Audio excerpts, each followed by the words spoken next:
I think they forgot me. That's messed up, man. I really think they forgot about me. You know what I'm saying? I've been out here. I've been waiting for. It's got to be almost an hour. Did they forget? I think they forgot. Right? Have you ever been there? You got no phone service, or your phone is dead, and somebody's supposed to be picking you up. They told you to be here a certain time. You was there on time. Matter of fact, you was there before time. And for some reason, they ain't there, right? And they haven't called. Can't call you because your phone is dead. You got no service. What if you got full service? Your phone is fully charged, but they ain't called. They ain't called. They ain't text. You try to call them. They ain't picking up, and you just waiting. A lot of times, that is how we feel. Like, that's what we say. Did they forget? Right? Or what if it's a special occasion? It could be a birthday, it could be anniversary, it could be like some kind of celebration, like a graduation or a milestone that you've reached, so many years of marriage or so many years on a job or retirement or starting a new business or a new grandchild, whatever the case is, right? You don't get a phone call, you don't get an invite, no one says nothing to you on Zoom or in a meeting or in an email. You're the last to know, right? And the first thing we'll say is, did they forget? A lot of times we ask God the same thing. Lord, did you forget? I've been waiting now for a minute. I know I heard you tell me, that you was going to do this. You promised me that you were going to do that. And Lord, I've been waiting, and I've been patiently waiting. But God, did you forget? Sometimes we ask that. And saying it out loud, I know it sounds silly, right? Because we know God don't forget nothing. But sometimes we'll feel like that, like, Lord, like, for real, God, like, did you forget, God? Because it's been a minute, and I've been waiting, and I ain't seen no movement. I ain't seen nothing happen. You know what I'm saying? How many of you been there? You've asked a question, ask God, did he forget? Did he forget about us? Did he forget what he said? Did he forget what he promised? Did he forget what we promised him, the vow we made to him? Did he forget what he said? Right? This is the question we have. Did he forget what he said? And I'm going to tell you, the answer is, he didn't forget. And this is what he says to us when we ask him. He says, I didn't forget. Let's talk about it. Yeah, we were going to be coming out of Luke chapter 23 and the 34th verse, right? And it basically says, Father, forgive them, for they know not what they do. You dig? But before we get into that, please like this video, share this video on all your platforms. Remember, subscribe to the channel. Hit that red button. It don't cost you nothing to do so. And also hit that bell notification so you always notified whenever I upload content. You dig? All right, now let's get into this message. Listen, right? A lot of times when we're asking for something, if we ask our bosses for something, or, we ask, our parents for something, we ask our kids, our spouses, maybe your friends, you know what I'm saying? We'll ask them for something or about something or to do something, right? And they may say, oh, I got you.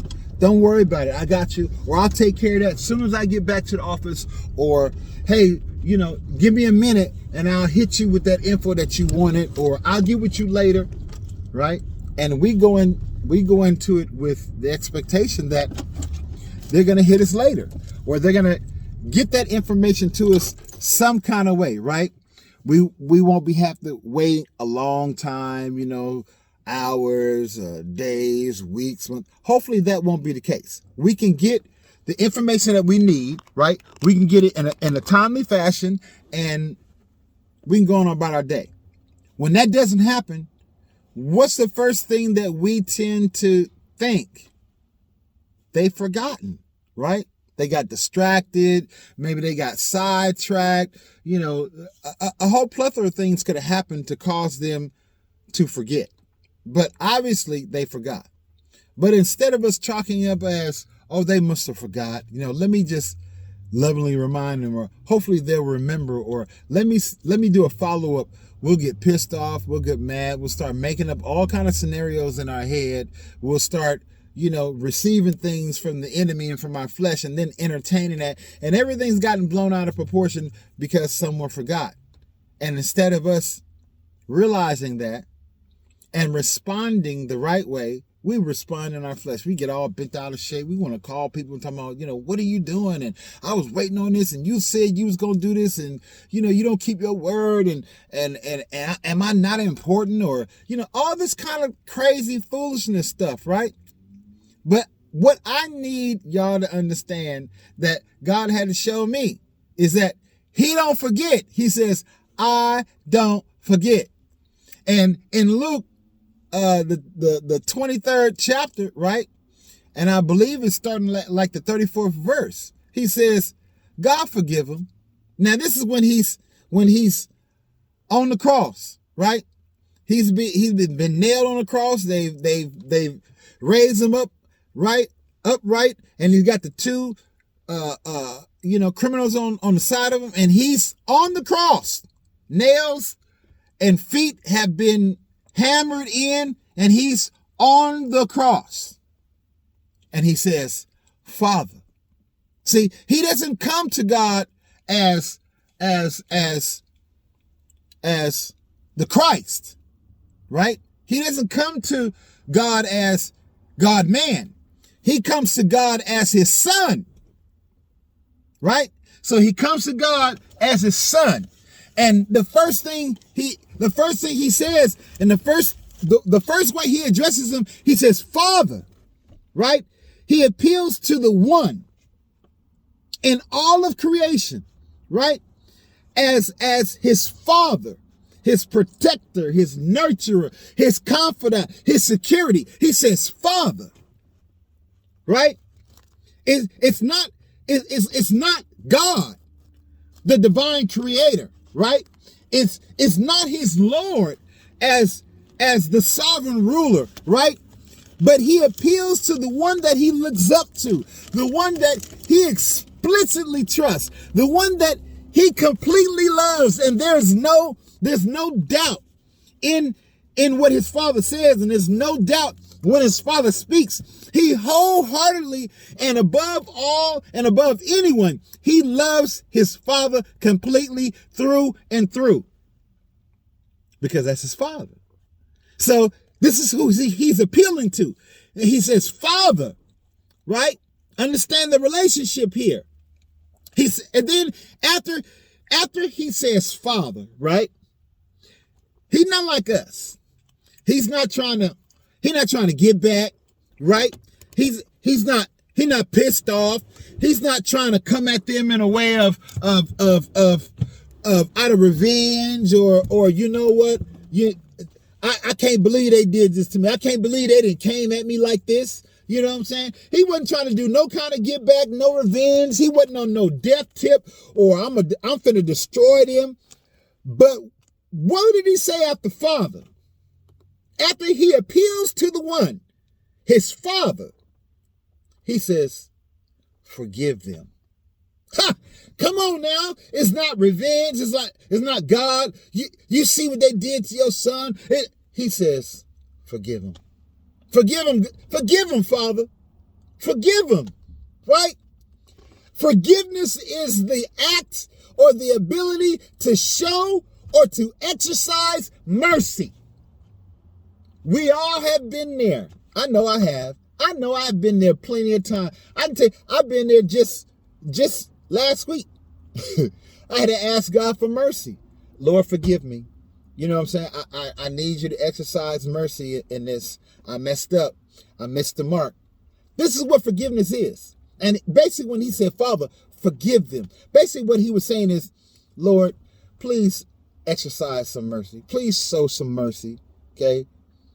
Please show some mercy after this wrong that they have done. Right? What is mercy? Mercy is undeserved favor. Mercy is when you get a second chance and you don't deserve a second chance. When you get the 2000th chance, but you really don't deserve that 2000th chance. When you get your millionth chance, and I'm being facetious, but you don't deserve that millionth chance. That is undeserved favor. That's what we call mercy. And this is what Jesus said. He said, God, forgive them. God, please exercise and show them, undeserved favor for this wrong that they've done. Forgive them, Father. You did? That's what he did. Yeah. He said, forgive them, Father. Forgive them, Lord, because they don't know what they're doing. Forgive them, right? So we see the first thing that he does is he addresses his father, right? Then the second thing, well, I'm missing something. Hold on, let me finish. So when he says forgive them, right, because they don't know what they're doing, why was he saying forgive them? That's important, right? Because, see, they were mocking him. First, they rejected him. After they rejected him, then they turn around and they start mocking him, right? They start clowning, they start gambling for his clothes, and they was clowning, talking about it. If you be who you claim you to be and who you say you are, call down the angels and let them rescue you. Call down God himself and let them rescue you. Call down Elias, since some folks say they heard you crying for Elias. Call down Elias. Let him come rescue you since you say you God, right? So they were mocking him. They rejected him first. Then they mocked him. After they mocked him, then they slandered him, right? They slandered his name. They start putting all these titles on him and all this kind of stuff. So it was just one big old joke. But we see the first thing that he does, he addresses his father. Not as his God, but as his father, right? He asked for forgiveness, and those were the reasons why. So now we see the second thing that he does while he's on the cross, okay? First, he addresses his father.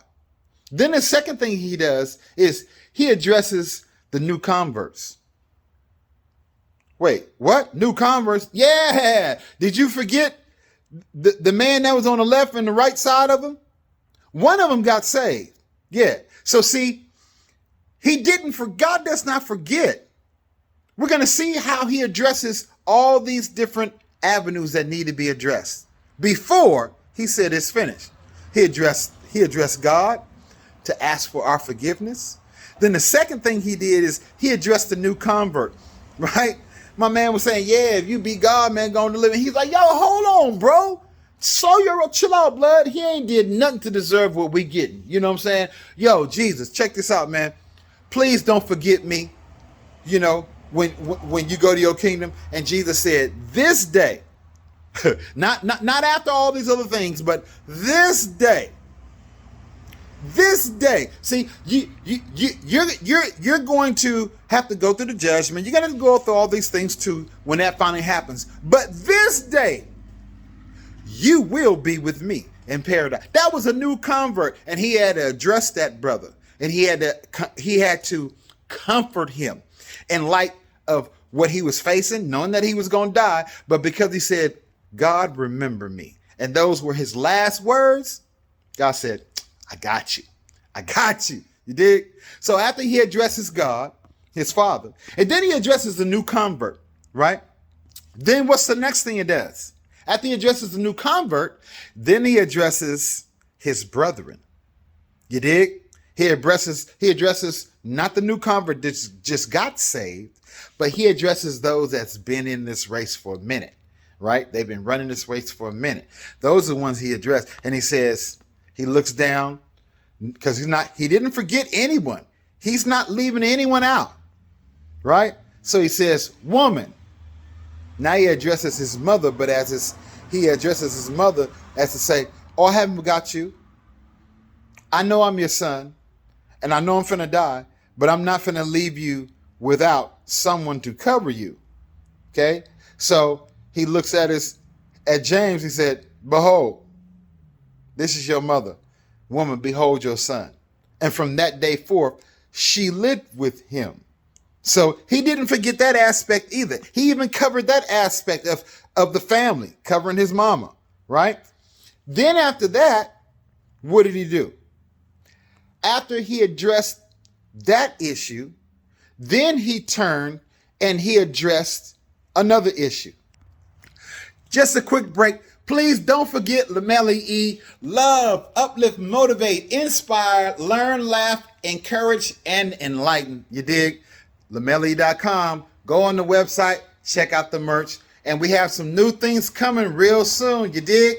All right, now let's get back to this lesson. Yo, so before I get too far in this lesson, you dig, we were talking about things that Jesus was addressing. And I just want to go back and just share something with you that the Holy Spirit just kind of dropped in my spirit, right?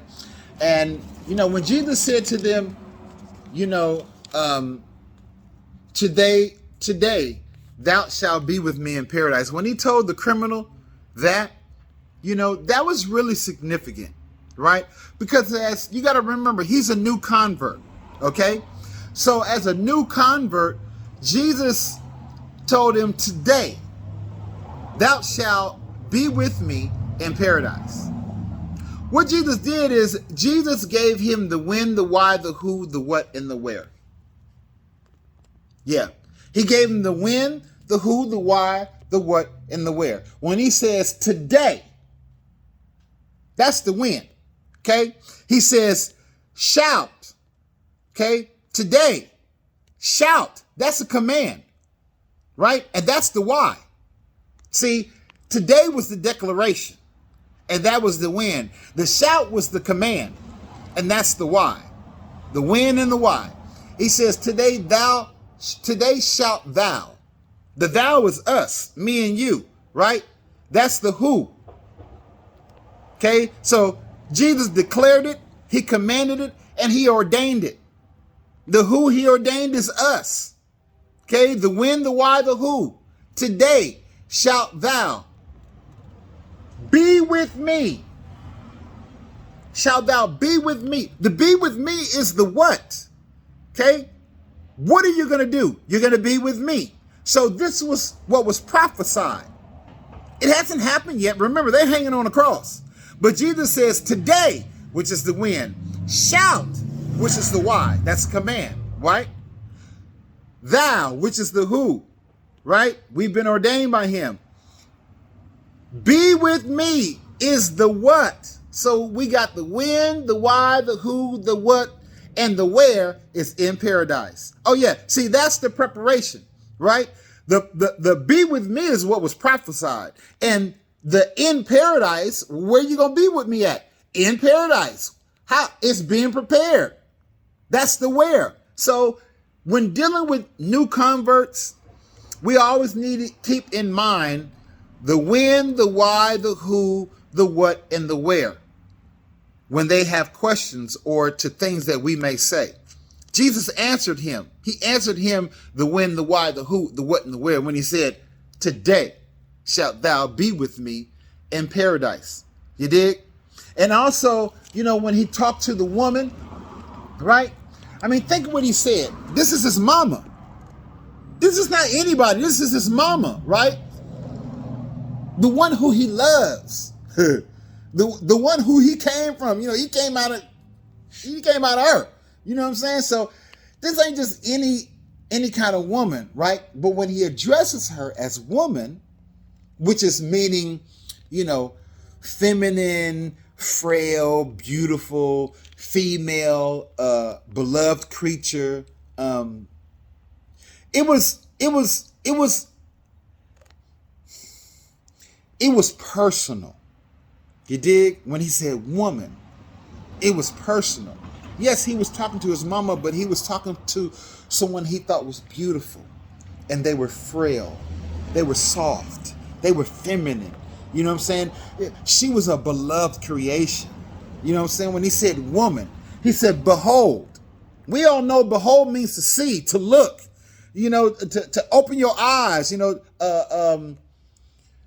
this is serious, right? It was a personal imparting. It was eye contact when he said, behold, right? He was looking directly in her eyes, right? He said, behold, your son.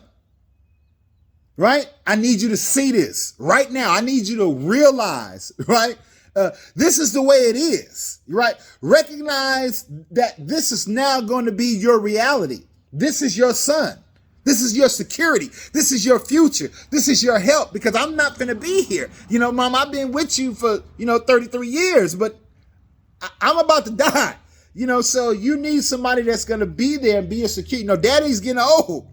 You know what I'm saying? You need somebody that's going to be there to help you, and it's going to be a future for you. So I need you to look and behold. I need you to realize this now is your son, right? And this is your mother, right? And what did he do? It says from that very hour, he took her home and she dwelt with him. You did? So God doesn't forget. But I just wanted to go into those details real quick, dealing with the new convert that Jesus had said, you will be with me this day in paradise. You did? And also dealing with the other brethren and giving them new assignments, right? And not just giving them new assignments, but also he didn't forget his own family, his blood, right? Just another thing to show how God doesn't forget. But let's continue on. So, we talked about Jesus addressing his father, Jesus addressing God as his father first, right? Then Jesus addresses, the new convert, right? Then we see Jesus address his family, his mother and the older members, right? So now we see in verse 46 that Jesus addresses his father again, right? When he says, my God, why have thou forsaken me? Right?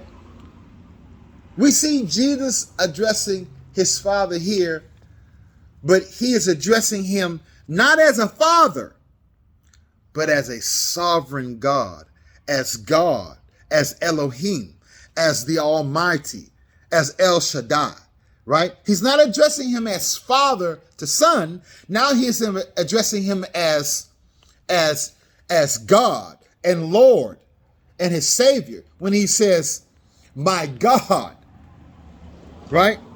When he says, my God, why have you forsaken me? See, what we need to realize is that at this particular moment, from the beginning of creation until this very moment, Jesus had never, ever been separated from God. He had no clue of what it felt like to be separated. He had no clue what it felt like not to be a part of God, not to have a connection with God. He had no clue.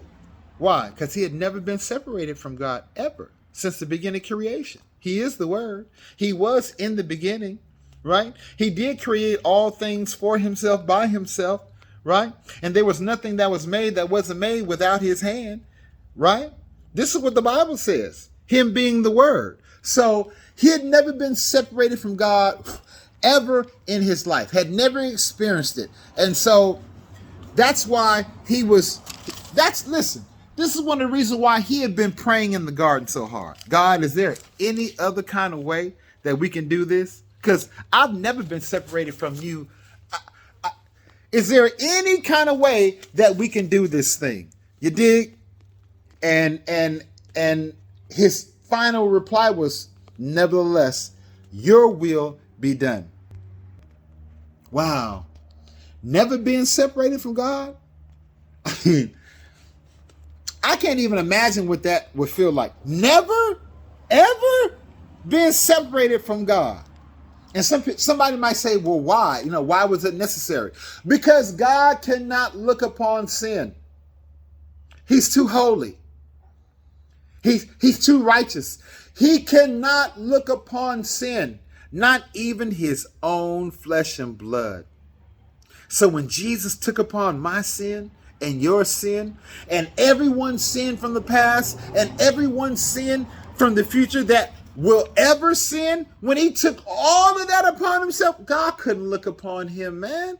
God couldn't. He's too holy. Not even his own son that he said, this is my son in who I am well pleased. You dig? God couldn't look on him because of all the sin of the world that he took on himself. For the first time, I mean, for real, for the first time, man, Jesus felt what it felt like to be alone. He felt what it felt like to be by himself. Now, he's separated from God because of the sin that he's taken on. He's never been separated from God. Now Jesus really knows what it feels like to be alone. To be alone, to be cut off, not to have a connection with the Father. He knows what it feels like. You dig? But this was necessary. It was necessary for Jesus to know what it felt like to be alone, because how else would he be able to say he knows what we've been through? I mean, how else would he know? How could he really say, I know exactly what the sinner feels and what the sinner man has experienced and what the sinner man goes through? I know exactly what he feels because I experienced it, right? Because I was separated from my Father. I know what it feels like to be totally and completely alone. I knows what it feels like to be in darkness, right? This is why he can have a heart for the sinner. He can have a heart for what they're going through and for what they're feeling, what they may be experiencing, because he knows what it feels like to be alone and to be separated and to be cut off and not to have no help. He knows what it feels like, y'all. You dig? So now at this point, because he knows, right? So he's been cut off. God has cut him off, right? He's utterly alone and has all this sin on him. Right? And so God is not hearing him. He's feeling alone. He's feeling by himself. And so then he looks down and he says, because see, when you've been connected to God, you're never thirsty, right? You have that spring of living water on the inside that is constantly springing up. It's constantly, there's constantly water where you won't be thirsty. You don't thirst, right? But when you've been cut off and now you're in darkness and now, God is not talking to you now. Now, God is not, he's not talking to you and it's like, okay, what am I going to say? What am I going to do to get God to hear me? What am I going to say so that I can have this connection back with God, right? So then what does he say? He's in darkness. He's feeling alone. He's not connected with God. He has all this sin on him, right? He's addressed certain individuals. So now he addresses the world and he says, I thirst, right? So now the world attempts to give him something that he's only gotten from the God. He's only gotten from God the Father, the only God that he knows. And a river that will never run dry, right? That's the kind of connection he had with God. Fullness of the Holy Spirit. The water never runs dry. And the water is a representative of the Holy Spirit, right? So now he doesn't have that. So now he turns and he turns to the world and he says, I thirst. Instead of the world giving him something sweet to drink, instead of them giving him something that's going to ease the pain, give him something, you know what I'm saying? Like the Bible talks about giving a man that's dying strong drink. No, they don't give him something that's to ease his pain or something that'll taste good in his mouth or something that'll give him something, his last go around. Let's give him a little something before he go out of here. No, they give him more bitterness. They give him something that's going to dry his throat up.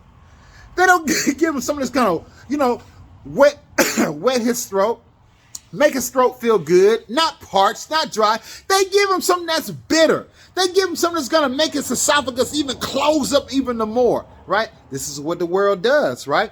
When we seek to get something from the world, that we seek to get something that's going to be sweet and satisfying to our souls and to our spirit and our flesh, the world is incapable of giving that. But what they give us is bitterness. What they give us is something that's going to even kill us further and faster and quicker and take us out. You know what I'm saying? This is what the world gives when it comes to that satisfying water. They give something that's poisoned and corrupted and tainted.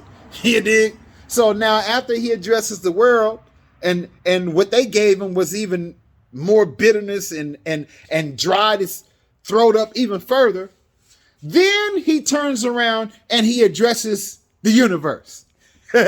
Right? He addresses not his daddy, not the congregation or the church, not the sinner man, but he addresses the entire universe. And he says, it is finished.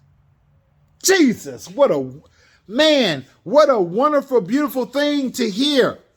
It is finished. You did? That means every assignment God has given me, I've completed it. The task that I was supposed to do, it's done, right? The assignment is over, right? This is what we want to hear God say to us. Well done, thy good and faithful servant. Come on up. Be ruler of many things, right? Because you were faithful over a few things. We want to be able to say, when it's our time, hey, I ran a good race. I fought a good fight. You did? I did everything God told me to do, and I completed my assignments. This is what we want to be able to say. It's finished. I've done what you asked me to do, God, and I'm at peace. And I can go out of here believing and knowing that you're going to love me. You're going to have my back. You're going to do everything you said you were going to do. Why? Because it is finished. This is what we want to say. You dig? We want to be to say that, not just to our job, not just to our family, not to our children, not to things that we completed or we graduated or we saw through, whether it was a business or a new adventure or moving or, a new relationship. But we want to be to stand in the end and say, it is finished. You dig? So I hope this lesson on this So Thankful Thursday, I hope this encourages you, man. I hope that you take away from this knowing that God said, I did not forget. I didn't forget you. Jesus said, I didn't forget you. I took care of it on the cross. When I was hanging for you, I didn't forget you. I didn't forget your situation. I didn't forget what you go through. I can relate. I've been alone. I've been cut off. I've had to bear the brunt of sin. So I can relate with you, daughter, brother, son. You know what I'm saying? I can relate to you because I have suffered and I have been there. So when I say I'll never leave you and I'll never forsake you, take that to heart. You can take that to the bank. I will never leave you and I will never forsake you, right? I didn't forget about you. One love. Be blessed on today. Please share this video, like this video. Remember to subscribe to the channel and hit that bell notification so you're always notified whenever I upload content. See you in my next video. One love.